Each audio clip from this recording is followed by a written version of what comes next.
So in each of the vans there's a control panel. Most of them look like the one you can see in front of you here.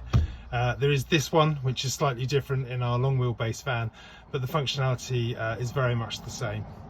So in order to turn this panel on and off, just press the power button top left. You'll note that it defaults to the L battery, that's the leisure battery. You want to leave it on the leisure battery, don't convert it over to the V, which is vehicle, because then you're running the rest of the van off the vehicle battery, and obviously if it were to run flat, that would mean that you wouldn't be able to go anywhere. With regards to the leisure battery, you can see at any point how many volts the leisure battery is running at. It's currently at 12.8, it's a 12-volt battery, so that's perfect. You will find if you're parked up for a few days without electrical hookup, that number will start to go down, particularly if you run the fridge or the heating quite a lot. Keep an eye on it. As long as it's in double digits, that's normally fine. As it starts to sink into single digits, you'll notice that things work less efficiently and it's time to give it a charge.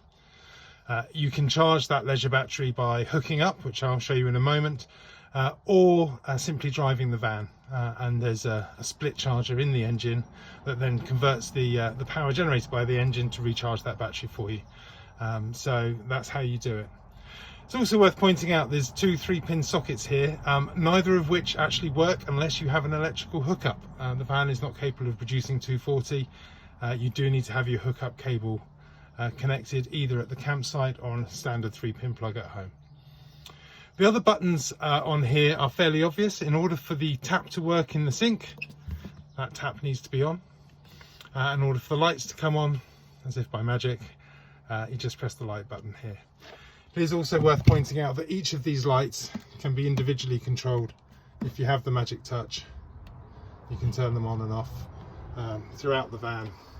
What it does mean is that there's some lights up the top here that can be left on at night, and the rest of them can be turned off. Quite nice if you've got young children who want a little bit of light. Hookup cable is found in the cupboard in the back of the van, in all of our vans. Sits in here, ends one male, one female. The male end here is what goes into the supply at the campsite, and the female end here goes into the hookup point on the van, which on most of our vans is positioned on the back wing, and simply connects into this space here. When you come to release it, you do need to just push down on this blue trigger to pull the cable back out.